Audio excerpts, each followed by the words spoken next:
6,600만 년 전 지구의 하늘이 불타올랐습니다. 직경 10km짜리 암석 덩어리가 멕시코 유카탄 반도에 충돌했고 그 순간 지구 생명체의 75%가 사라졌죠. 공룡을 포함해서요. 그런데 과학자들은 이상한 패턴을 발견했습니다. 지구의 대멸종이 대략 2,006만 년에서 3,000만 년 주기로 반복된다는 겁니다. 우연의 일치일까요? 아니면 우주 어딘가에 지구 생명체의 운명을 결정하는 시계가 존재하는 걸까요? 오늘은 우리가 평소에 전혀 체감하지 못하는 거대한 여행에 대해 이야기해 보겠습니다. 여러분이 이 영상을 보고 있는 지금 이 순간, 지구는 세 가지 속도로 동시에 움직이고 있습니다.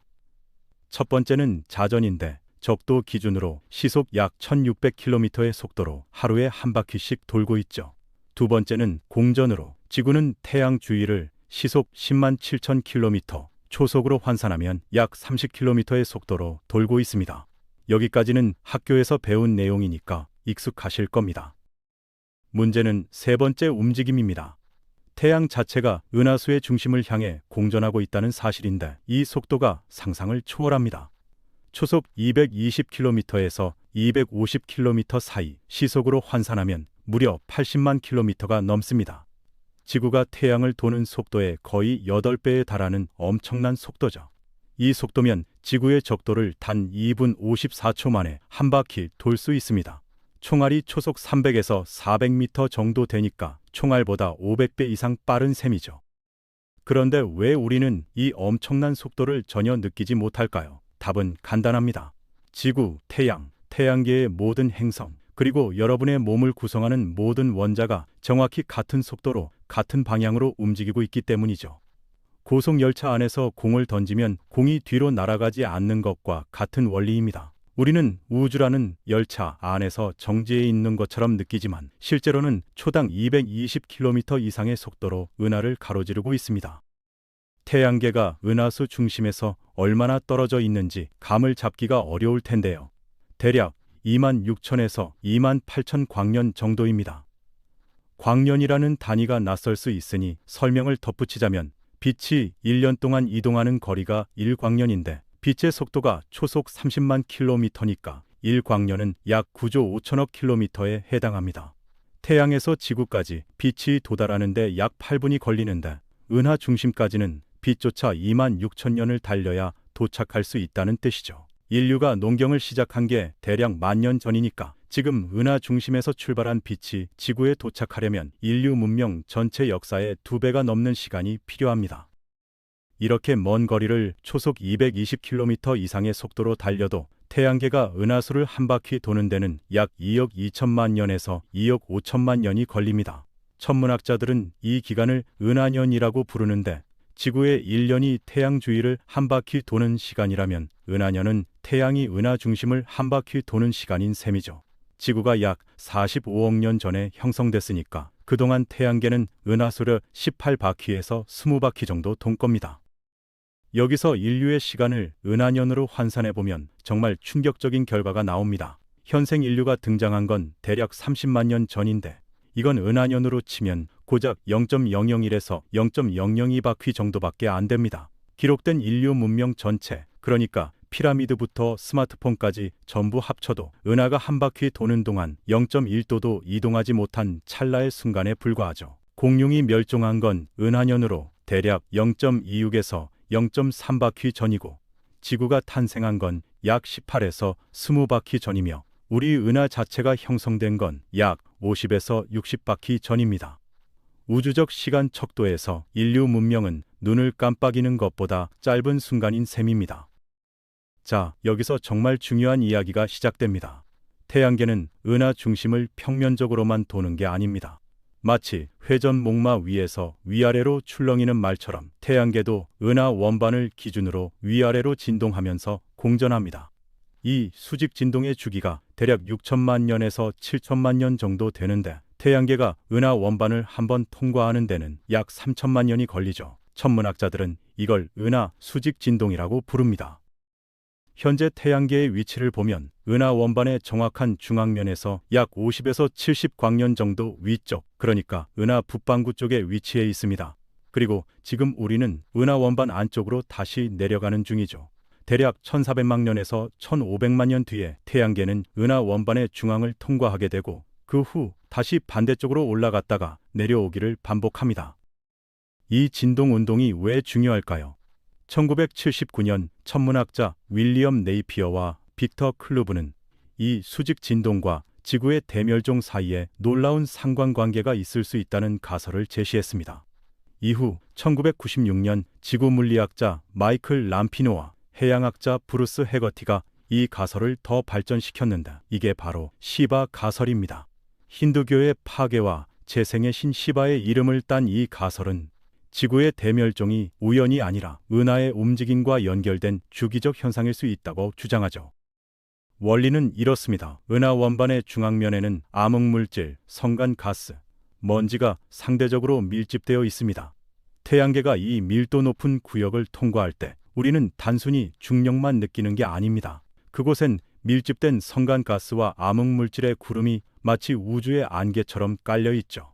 이 우주 안개를 지날 때 태양에서 불어오는 태양풍의 세기가 변하고 지구를 보호하는 자기장 환경도 요동칩니다. 즉, 은하 여행의 경로는 지구의 기후와 생태계에 아주 미세하지만 누적되는 흔적을 남기고 있는 셈이죠. 그리고 이 미세한 중력에 흔들림이 닿는 곳이 있습니다. 바로 태양계의 가장 바깥쪽 파수꾼, 오르트 구름이죠. 오르트 구름은 태양계를 구형으로 둘러싸고 있는 수조 개의 얼음 천체들의 집합인데 지구에서 약 2000에서 20만 천문 단위, 그러니까 0.03에서 3.2 광년 거리에 위치해 있습니다. 은하 조성력이 강해지면 오르트 구름의 해성들 중 일부가 원래 궤도에서 이탈해 태양계 안쪽으로 떨어지기 시작합니다. 이런 해성 중 일부가 지구와 충돌할 확률이 높아지는 거죠.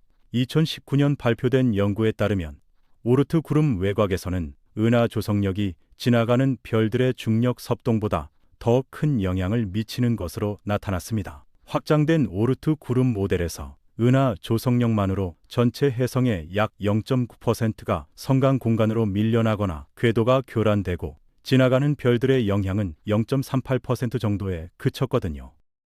그런데 이 보이지 않는 조성력의 파도 외에도 직접적인 불청객이 찾아오는 시나리오가 있습니다. 희박한 확률이지만 은하 여행 중에 다른 별이 우리 태양계 근처 약 1광년 이내를 스쳐 지나갈 수도 있거든요. 인류 역사상 그런 일은 없었지만 만약 발생한다면 오르트 구름 전체가 뒤흔들리면서 수많은 해성이 비처럼 쏟아지는 장관과 공포를 동시에 경험하게 될 겁니다. 실제로 천문학자들은 가이아 위성의 데이터를 분석해서 태양계 근처를 지나갈 가능성이 있는 별들의 목록을 작성하고 있는데 글리제 710이라는 별이 약 130만 년 후 태양계에서 0.25 파섹, 그러니까 약 0.8 광년거리까지 접근할 것으로 예측됩니다. 이것이 천문학자들이 수천 년, 수백만 년 뒤의 별들의 움직임까지 미리 계산하고 감시하는 이유이기도 하죠. 실제로 지질 기록을 분석해보면 대멸종 시기와 대형 충돌구 형성 시기 사이에 상관관계가 발견됩니다. 6600만 년 전 공룡 멸종, 약 3500만 년 전 에오세 후기 멸종, 약 9500만 년 전 백악기 후기 멸종 등이 대략 2600만 년에서 3000만 년 간격으로 발생했다는 통계가 있죠. 물론 이 가설이 학계에서 완전히 입증된 건 아닙니다. 2021년 일부 연구자들이 이산화탄소 데이터를 재분석한 결과 태양계의 나선팔 통과와 멸종 사이의 상관관계를 확인하지 못했다는 반박도 있거든요. 다만 시바 가설은 지구 생명체의 운명이 단순히 지구 내부의 문제만이 아니라 우주적 환경과 연결되어 있을 수 있다는 중요한 관점을 제시합니다. 이제 또 다른 중요한 요소를 살펴볼 차례입니다. 바로 태양계가 은하의 어디에 위치해 있느냐의 문제죠. 우리 은하는 막대 나선 은하로 중심부에 막대 모양의 구조가 있고 그 주변으로 여러 개의 나선팔이 뻗어 있습니다. 주요 나선팔로는 페르세우스 팔, 궁수자리, 용골자리 팔, 방패자리, 센타우루스 팔, 노르마 팔 등이 있는데 태양계는 이 거대한 나선팔들 사이에 작은 가지에 위치해 있습니다. 이 작은 가지의 이름이 오리온 팔인데 예전에는 오리온 돌기나 지역 돌기라고 불리기도 했죠. 오리온 팔은 폭이 약 3500광년, 길이가 약 2만 광년 정도 되는 비교적 작은 구조입니다. 페르세우스 팔이나 궁수자리 팔 같은 주요 나선팔에 비하면 훨씬 작고 조용한 지역이죠. 그런데 바로 이 점이 지구 생명체에게는 엄청난 행운일 수 있습니다. 나선팔은 별들의 출산실이자 무덤입니다. 성간가스와 먼지가 밀집되어 있어서 새로운 별들이 활발하게 탄생하는데 문제는 젊고 무거운 별들이 많다는 점이죠. 태양보다 수십 배 무거운 별들은 수명이 짧아서 불과 수백만 년에서 수천만 년 만에 연료를 다 태우고 초신성으로 폭발합니다. 초신성 폭발은 우주에서 가장 격렬한 현상 중 하나로 한 번의 폭발로 태양이 100억 년 동안 방출하는 에너지를 단 몇 초 만에 쏟아냅니다. 만약 태양계에서 50광년 이내에서 초신성이 폭발하면 지구는 심각한 위험에 처합니다. 고에너지 방사선이 대기의 오존층을 파괴하고 우주선이 지표면까지 도달해 생명체의 DNA를 손상시킬 수 있거든요. 일부 과학자들은 약 200만 년 전 플라이오세 후기의 해양 생물 멸종이 근처에서 발생한 초신성 폭발과 관련이 있을 수 있다고 추정하기도 합니다. 태양계가 현재 오리온 8이라는 비교적 한적한 지역에 있다는 사실은 우주적 행운이라고 할 수 있습니다. 실제로 태양계는 오리온 8 내에서도 로컬 버블이라고 불리는 특수한 영역 안에 위치해 있는데 이 로컬 버블은 약 1400만 년 전 여러 차례의 초신성 폭발로 형성된 지름 약 1000광년의 저밀도 공동입니다. 내부 온도가 약 100만 켈빈에 달하는 뜨거운 플라스마로 채워져 있지만 밀도가 평균 성간 물질의 약 10분의 1 수준으로 낮아서 오히려 우주선과 방사선으로부터 어느 정도 보호막 역할을 하고 있죠. 일부 천문학자들은 은하의 95%에 해당하는 별들이 행성에서 복잡한 생명체가 진화하기에 부적합한 환경일 수 있다고 추정합니다. 나선팔 깊숙한 곳에서는 초신성 폭발이 너무 작고 은하 중심 근처에서는 방사선이 너무 강하며 은하 외곽에서는 무거운 원소가 부족해서 암석 행성 자체가 형성되기 어렵거든요. 지구가 생명체를 품을 수 있었던 이유 중 하나가 바로 이 우주적 위치의 행운일 수 있습니다.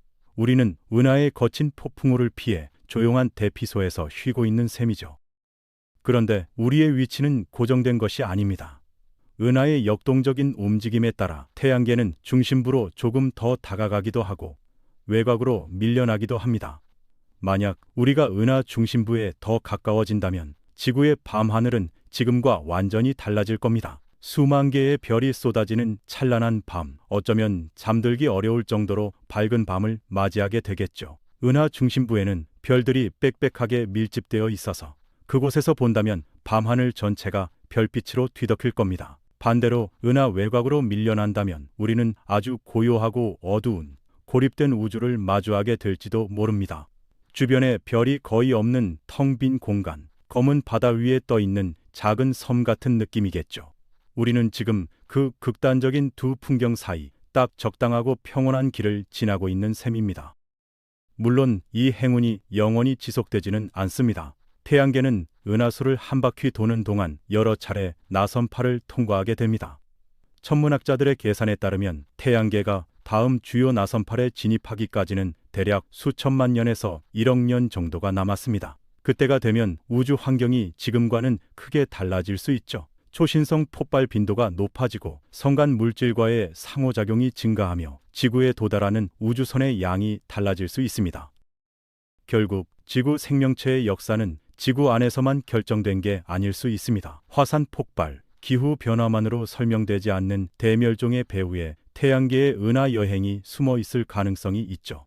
물론 아직 가설 단계지만 우리의 운명이 발밑의 땅뿐 아니라 머리 위 은하의 흐름과도 연결되어 있다는 건 꽤 흥미로운 관점입니다. 마지막으로 훨씬 더 먼 미래를 상상해 보겠습니다. 약 40억에서 50억 년 후 우리 은하는 안드로메다 은하와 충돌하게 됩니다. 현재 안드로메다는 초속 약 110km의 속도로 우리 은하에 접근하고 있는데 두 은하가 합쳐지면 은하 전체의 구조가 완전히 재편될 겁니다. 태양계가 그때까지 존재한다면 완전히 다른 은하 환경에서 새로운 궤도를 찾아 움직이게 되겠죠. 물론 그때쯤이면 태양 자체가 적색 거성 단계를 지나 백색 외성이 되어 있을 테니까 지구의 생명체는 이미 오래전에 다른 곳으로 이주했거나 사라졌을 겁니다.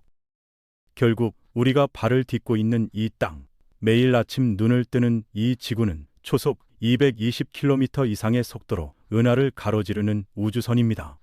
우리가 태어나서 죽을 때까지 태양계는 은하의 0.0001바퀴도 돌지 못하지만 그 찰나의 순간에도 우리는 수십억 킬로미터를 여행합니다. 은하적 시간 척도에서 인류 문명 전체는 눈 깜짝할 사이에 불과하지만 바로 그 짧은 순간에 우리는 우주의 작동 원리를 이해하고 우리가 어디에 있는지 어디로 가고 있는지를 알아냈죠. 다음에 밤하늘을 올려다볼 때 별들이 고정되어 있는 것처럼 보이겠지만 실제로는 모든 것이 움직이고 있다는 걸 기억하시기 바랍니다. 우리 은하의 중심을 향해 2억 년이라는 거대한 궤도를 그리며 태양계는 지금도 조용히 그러나 쉬지 않고 여행을 계속하고 있습니다.